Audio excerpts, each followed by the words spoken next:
Good day, sir. So I will perform Article 14 blindfold.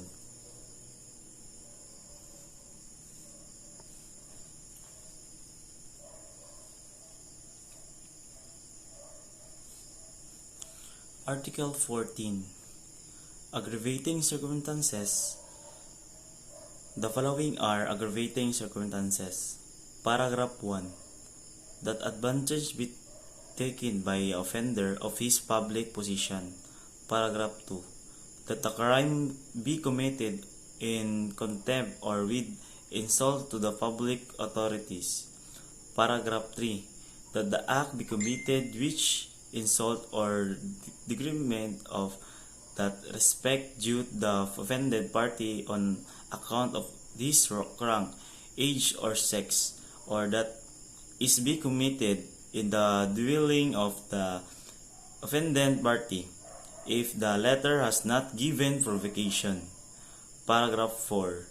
That the act be committed with abuse of convenience or abuse of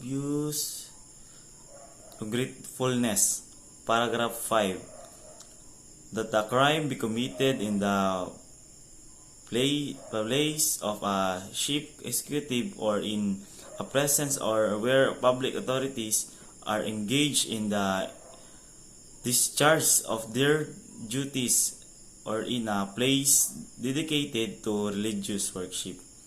Paragraph 6.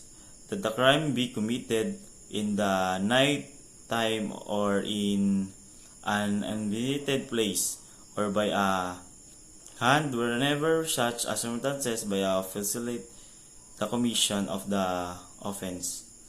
Whenever more than three arm of qualification should have acted together in the commission of an offense, it should be deemed to have been committed by the band.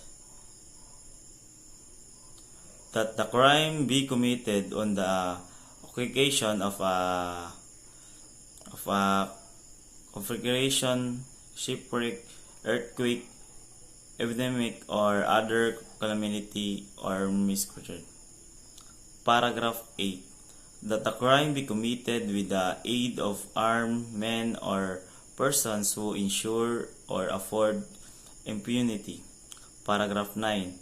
That the accused is a recidivist. A recidivist is a one who at the time of his trial for one crime should have been previously convicted by final judgment of another crime embraced in the same title of this code.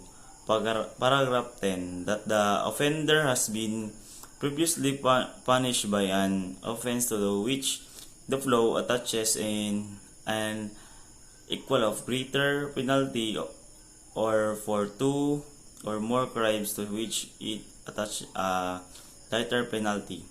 Paragraph 11. That the crime be committed in consideration of a peace, reward, or promise. Paragraph 12.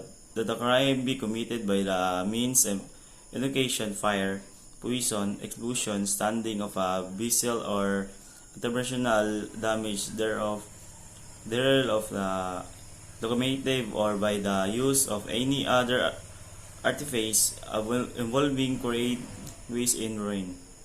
Paragraph 13. That the act be committed with evidence, premeditation. Paragraph 14. That the craft fraud by employ. Paragraph 15. The advantage be taken by superior, strange, or means be employed to weaken the defense. Paragraph 16. That the act committed with treachery. There is treachery when the offender commits any of the crime against the person employing means. Paragraph methods or forms to the execution thereof which remain directly, especially to ensure an execution without risk to the himself arising from the defense with which offended party might make. Paragraph 17. That the means be employed or circumstances brought about which add ignominy to the natural effects of the act. Paragraph 18. That the crime be committed after an unlawful entry. There is unlawful entry when the entrance of a crime, a wall, roof, floor, door, or window be broken. Paragraph 19. That as a means to the creation or the crime, wall, roof, floor, door, or window be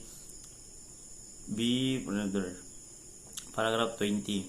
That the crime be committed with the aid of persons under 15 years of age or by the means of motor vehicle, motorized, the watercraft, airship, or other similar means.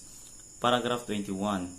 That the wrong done in the commission of the crime be deliberate augmented by causing other wrong not necessary for its commission.